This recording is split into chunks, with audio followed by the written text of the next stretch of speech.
Hello? Hi.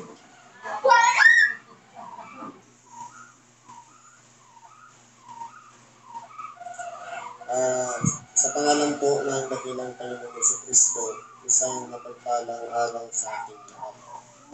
Andito po tayo sa pagpatuloy ng gawain sa makatuwid bagay ang pag-aaral ng salita ng Diyos. Ngayon po, meron tayong mga aralin o sitas ngayon na kung titingnan po natin, napakaganda ng mga mensahe o nilalaman kung iuugnay po natin sa ating sarili. Sapagkat po, tunay nga po na tayong mga tao ay nangailangan ng pagkalinga ng Diyos sa pamamagitan ng mga aral na ipinagkakaloob sa bawat isa sa atin, bawat linggo, para pakinggan natin at ilagay natin sa ating sarili upang sa ganon ito ay maging gabay sa ating pang-araw-araw na pamumuhay. Ito, ang una pong mensahe ayon sa unang sulat ni Apostol Juan sa Kapitulo 3, versikulo 1 hanggang sa 10. Ano po ang sabi? Masdan ninyo kung gaano pag-ibig ang ipinagkaloob sa akin ng Ama, upang tayo'y mga tawag ng mga anak ng Diyos.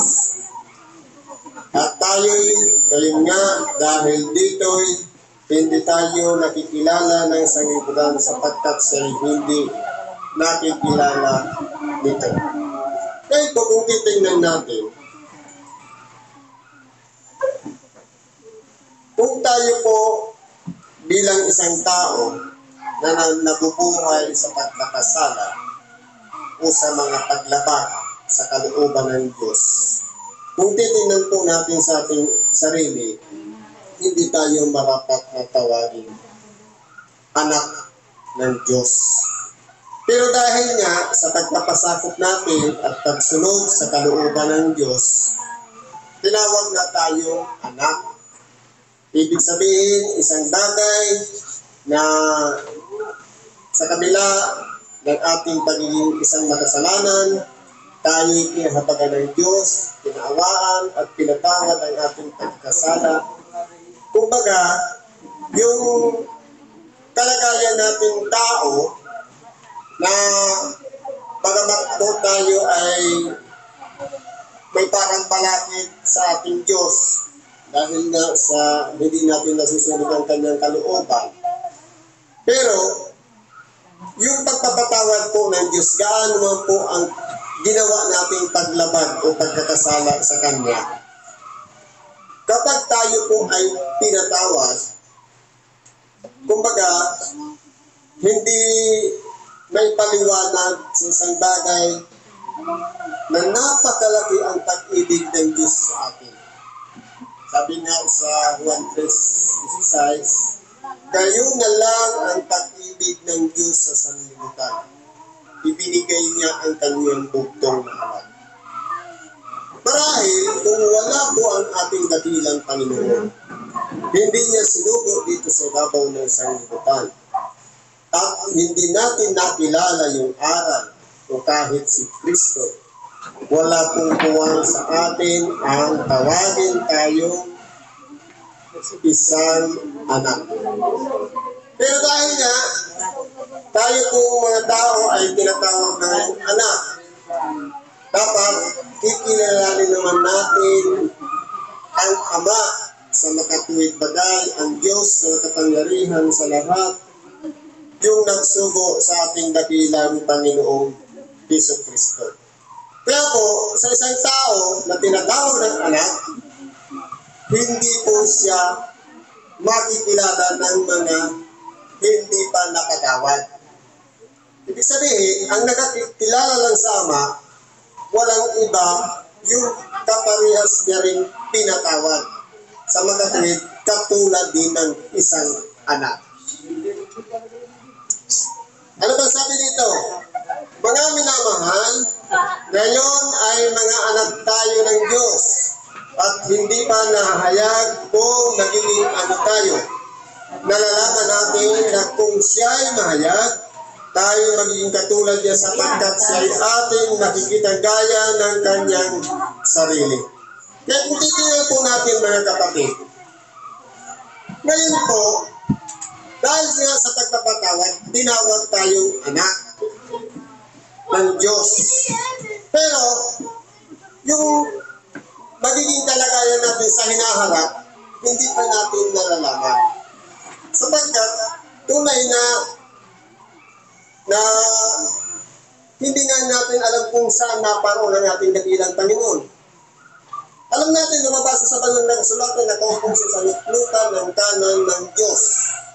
Pero, hindi natin siya makikita, puro lang imahinasyon.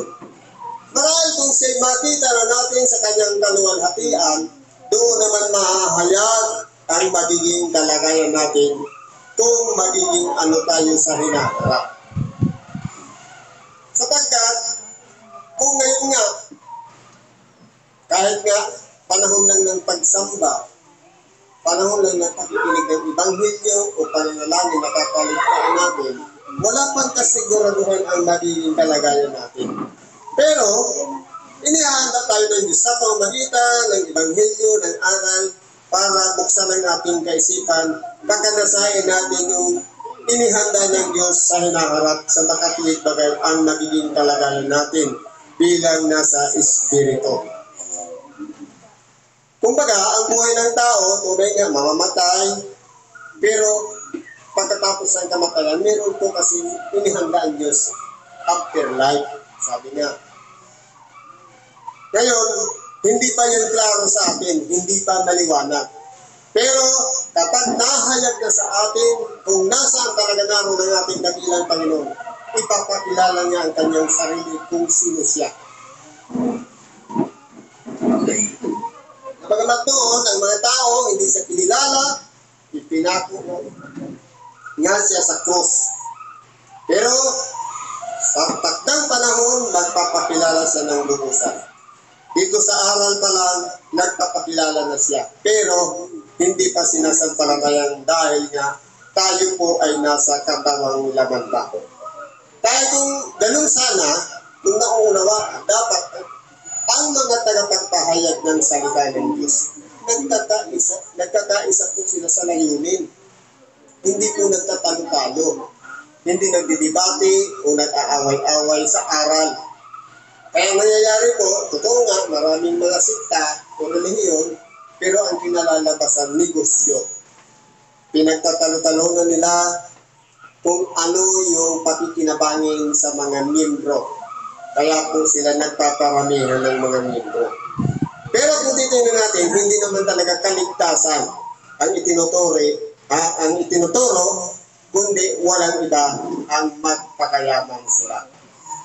Ano pa sabi dito? At sino mang mayroon ng pag-asang ito sa kanya ay naglilinis ng kanyang sarili gaya naman niyang malinis. Pero kung ang hinahanap natin yung magiging kalagayan, kung yung kalagayan ng ating dakilang Panginoon, at yun din ang magiging kalagayan natin, ang gagawin natin, palagi tayong hihingi ng tawad. Palagi tayong maglilinis ng ating sarili. Sa pamamagitan ng pananalangin at pagtutuwid ng ating mga landas at walang iba po yung pagpipigil ng lahat ng sangkap ng ating katawan naman. Ano sabi sa Santiago? Ang tunay at dalisay na relihiyon, pag-ingatang walang dungis ang kanyang sarili sa sanlibutan at dalawin ang mga ulila at mga babaeng bao. Kung yun ang pinagagawain natin, umalaw ka doon sa mga wala nang inaasahan kundi ang Diyos at iniingatan natin ang sarili. Yun na yung tunay na relihiyon. Ngayon, kung palagi tayo mag-iingat, kung kaya naglilinis ng ating mga sarili, na siya nga ay malinis, ito na po ang pag-asa na nakahanda na tayo doon sa plano ng Diyos, doon sa buhay na walang hanggan. Dapat po, kasi hindi natin alam o nasisiguro ang buhay natin. Kaya dapat palagi tayong malinis o maghingi ng tawad sa Kanya. Ang sino mang gumagawa ng kasalanan ay sumasalangsang din naman ng kautusan. At ang kasalanan ay ang pagsalangsang ng kautusan.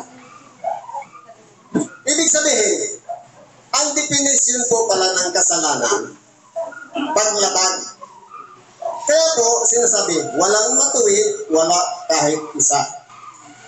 Ang pinakalayunin talaga ng Diyos, ng tao sa Diyos, walang iba sumunod sa kanyang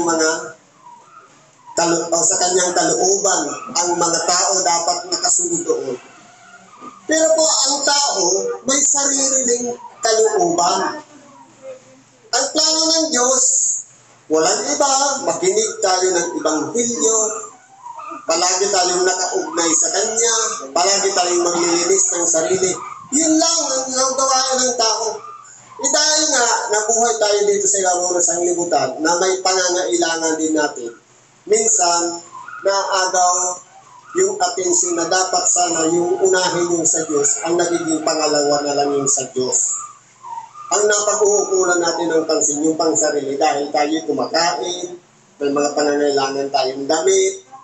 Pero, may mga isinulat din sa banal na aklat o Biblia. Huwag kayong mga balisa kung ano ang inyong kakainin. Kaya kung titingnan natin, dito po, tinuturuan tayo ng Diyos na tayo pong lahat ay makasalanan. Dahil po, may kautusan sa pamamagitan ng mga propeta, ng ating dakilang Panginoon, inihayag niya ang mga pagtuntunin na dapat lakaran ng tao. Ngayon, kung meron pong pagsuway o paglabag, ang tawag doon kasalanan. Kaya po, hindi po may iwasan sa ating tao ang hindi magkasala. Kaya nga sinasabi, walang matuwid, wala kahit isa. Yung magsinungaling na lang, yung magkaila, yung hindi makagawa ng kabutihan sa kapwa. Maraming ng paglabag niya. Halimbawa, sa nakakaalam nga ng paggawa ng mabuti at hindi ginagawa, kasalanan sa kanya. Malinaw yun. Santiago 4:17. Ano pang sabi dito?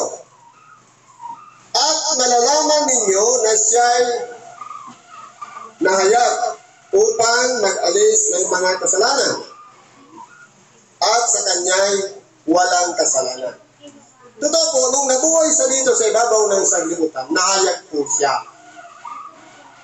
Dahil po, sa pamamagitan niya, sinugo ng Diyos upang maging hain. Sa makatuwing bagay, kung dati ang tao kapag nagkakasala, may kukunin kang panghain bilang pantubos ng kasalanan na ginagamit hayop, pinapatulo yung dugo. Pag yun ay pinatulo na, napatawad na ang kasalanan. Kaya na ginawa ng Diyos, sinubo niya ang kanyang anak. Yung dugo ng kanyang bugtong na anak, yun ang gagawing pinaka-alay. Yung dugo niya ang nagpapatawad sa ating kasalanan. Kung titingnan natin, bago pa natin nakilang Panginoon, gagawa muna ng kasalanan, o kung may nagawa muna ng kasalanan, pagkatapos ng pagkakasala, saka ang offering o pagtubos. Pero po dito sa ating dakilang Panginoon, nauna na siyang nagtubos, ang gagawin lang natin, ikukunik lang yung sarili natin, sasampalatayanan lang natin yung ginawa niyang pagdipa sa krus. Mapapatawad na ang ating kasalanan. Kaya nung panahon po, siya'y nahayag para alisin ang kasalanan ng mga tao. Pero po siya'y hindi siya nagkasala. Sabi nga ng iba, naparehto ang ating dakilang Panginoon para tuparin ang 10 utos. Hindi po. Ang 10 utos ay para sa mga taong masuwayin. Naparito siya dahil po sa mga inihula ng propeta para sa kanya kung ano ang kanyang magiging buhay. Kung paano siya ipanganganak, paano siya puputyain, lalaitin, kung paano siya mangaral ng salita ng Diyos, magpagaling, tumulong, magpatawad. Ganun po ang inihula lahat sa ating dakilang Panginoon. Yun po ang kanyang tinupad. At pati yung kanyang kalagayan sa hinaharap na siya'y umakyat sa langit, nakasulat din po sa mga aklat ng propeta. Kaya kung titingnan natin, yun po ang ginanap ng ating dakilang Panginoon. Kaya, sabi nga, sa mga nasa ilalim ng Espiritu, wala ng kautusan. Eh kung nabubuhay tayo sa Espiritu, wala na tayong iniisip kundi at ibigin ang kapwa, huwag nating minusin o maliitin. Kung mga puro na lang pag-ibig sa kapwa, hindi na tayo nasasakop ng kautusan. Sapagkat, kumbaga, ang pagkabuhay natin nakaasa na doon sa Espiritu na gumagabay sa atin. Wala na tayong matakwil, wala na tayong lalaitin dahil takot tayo nalabahin yung Espiritu na nananahan sa buhay natin. Dahil po, ang tao po kasi, kapag tayo'y isinuko natin ang ating sarili sa Diyos, bibigyan tayo ng palatandaan sa makatuwing Espiritu Santo na siyang magiging gabay natin sa ating pang-araw-araw na pamumuhay. Bagamat, nung nabubuhay pa tayo sa laman, hindi natin kayang sawayin ang sarili natin sa mga gawang makasalanan. Pero kapag nariyan ang Espiritu Santo, yun po ang magpipigil sa atin at tagapagpaalala sa atin kasama ng ating sariling budhi para hindi natin magawa yung dati natin ginagawa. Kaya kung malaya natin nagagawa noon, na tayo makasalanan pa, kung pinatawad na tayo, ang Espiritu Santo na nag-uudyok sa atin para hindi na tayo magkasala. Kaya nakakaiwas na tayo sa paggawa ng kasalanan. Ano pa sabi dito? Ang sinumang nananahan sa Kanya ay hindi nagkakasala. Totoo po. Kapag nananahan tayo sa kalooban Niya, hindi tayo magkakasala. Dahil po, unang-una, paano tayo lalabag? Nasa kalooban niya tayo, nandidiyan sa ating puso si Kristo.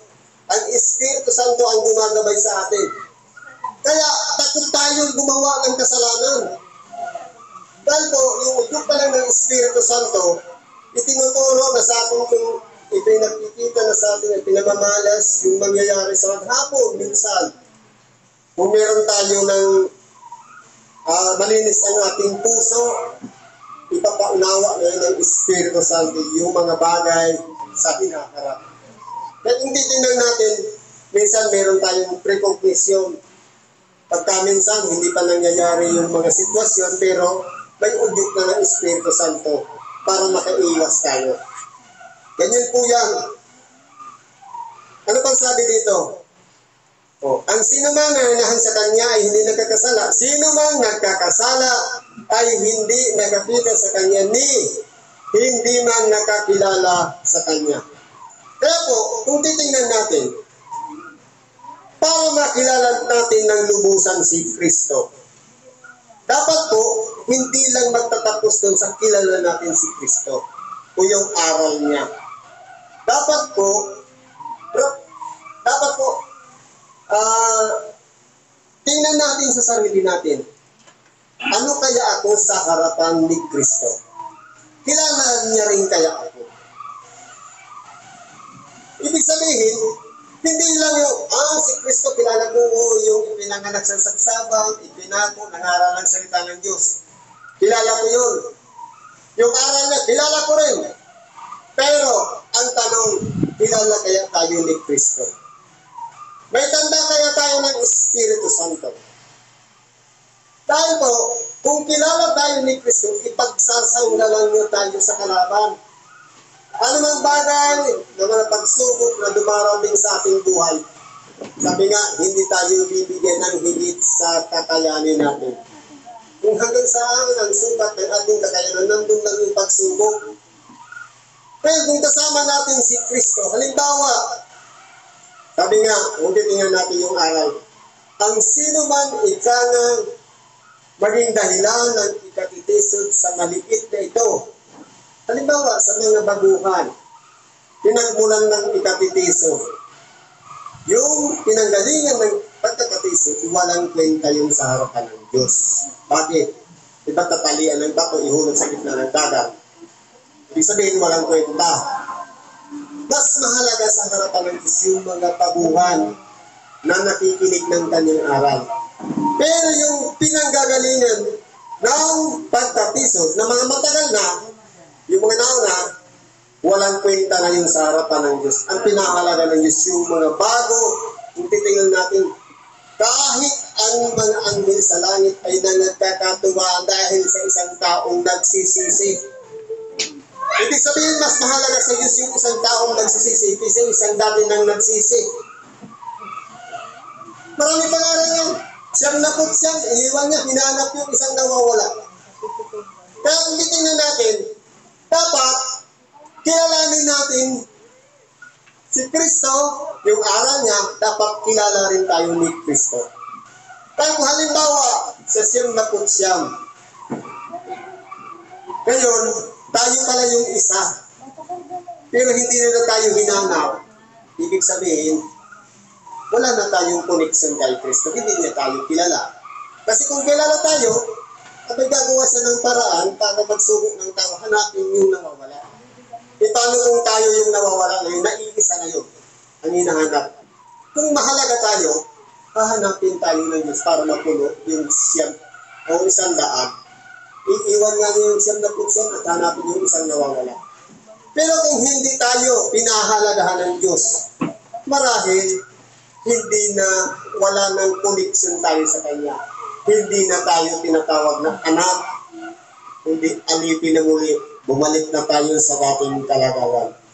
Kaya, kilalanin natin si Kristo, ang kanyang aral, at kikilalanin din tayo. Kung may tatak pa tayo ng Espiritu Santo, yun po ang pagkakakilanlan sa atin kung tayo'y na kay Kristo. O tayo ba'y suma sa Diyos? Ano pang sabi dito? Bumunti kong mga anak, huwag kayong padaya kanino man. Ito po yung warning. Ang pandadaya po kasi, minsan, kung sino pa yung mga ka-close natin, yung kasangga, yung palaging kasama, yun pa yung ginagamit para mandaya. Ano pong sinasabi ito? Ang gumagawa ng katwiran ay matuwid. Gaya niya na matuwid. Ang gumagawa ng kasalanan ay sa diablo. Sapagkat buhat pa ng kasimula ay nagkakasala ang diablo. Sa bagay nito, nahayag ang anak ng Diyos upang iwasak ang mga gawa ng diablo. Kaya kung titingnan po natin, kung tayo po ay nadadala sa pita ng laman o sa pagkakasala, ang kasalanan po ay sa diablo. Kung tayo po ay nasa kabutihan o sa katwiran, sabi nga, ang gumagawa ng katwiran ay matuwid. Ang gumagawa ng kasalanan ay sa diablo. Kaya kung titingnan po natin, dapat naunawaan natin na naparito si Kristo para iwasak ang mga gawa ng diablo. Kaya kung titingnan po natin, dapat po malaman natin ano ba ang mga ginagawa natin, ito ba'y sa katwiran o sa kasalanan. Ang sino mang ipinanganak ng Diyos ay hindi nagkakasala. Ang ibig sabihin, ang sino mang binago ng Diyos ay hindi nagkakasala sapagkat ang kanyang binhi ay nananahan sa kanya at siya'y hindi maaaring magkasala sapagkat siya'y ipinanganak ng Diyos. Yun po kasi yung pagbabago sa tao. Dito ay nahayag ang mga anak ng Diyos at ang mga anak ng diablo. Ang sino mang hindi gumagawa ng katwiran ay hindi sa Diyos, ni ang umiibig sa sa kanyang kapatid. Kaya po kung titingnan po natin dito, dapat po sa pagtuturingan palang magkakapatid, dapat po nagpapahalagahan tayo sa isa't isa. Dapat po minamahal natin ang bawat isa, anuman ang kanyang ginagawa. Tayo man ay nasaktan ang kalooban, tayo man ay nagaya, tayo man ay hindi ginawa ng kabutihan, tayo yung mabuti, ipakita natin yung paggawa ng kabutihan sa kapwa. Tayo po yung nasa Diyos. Kaya po, kung halimbawa, yung pagkakilanlan po kasi ng anak ng Diyos at mga anak ng Diablo, doon po kasi depende sa ginagawa. Kaya po, ang pagbabatayan kasi ng paghatol ng Diyos, yung ginagawa natin. Kaya po dyan nakadepende kung ano ang magiging kalagayan natin. Kung ayaw natin mapahamak, siyempre po ang gagawin natin, walang iba, sundin natin yung isang tao, yung pinakalayunin ng tao para tawagin siyang anak ng Diyos. Sapagkat ang anak ng Diyos ay hindi nagkakasala. Ibig sabihin, palaging naglilinis ng kanyang sarili. Kahit kapirasong pagkakasala, inihingi ng tawad sa Diyos. Pero kung yung walang pakialam, sa iba, nagkasala na nga, parang hinayaan pa. Kumbaga, walang pagpapahalaga yun sa sarili. Kasi ang pinaka-importante po dito, kung nagkasala tayo, humingi tayo ng tawad. Wala tayong pakialam doon sa tao kung sila man ay nagkasala din. Kanya-kanya tayo hingi ng tawad sa Diyos. Doon na po ang pagkakakilanlan sa bawat isa sa atin. Kung tayo ay suma sa Diyos, o tayo ba'y wala sa Diyos. Hanggang dito na lang ang pagkikibahagi natin sa oras nito. Salamat po at anuman po ang ating mga kahilingan, karaingan, problema man yan, karamdaman, pagsubok, idulog natin lahat sa Diyos. At pagkakalooban niya tayo ng kapanatagan at linaw ng pag-iisip at karunungan upang lang yan ay malagpasan natin. Sa ngalan ni Kristo, salamat at magandang hapon sa bawat isa.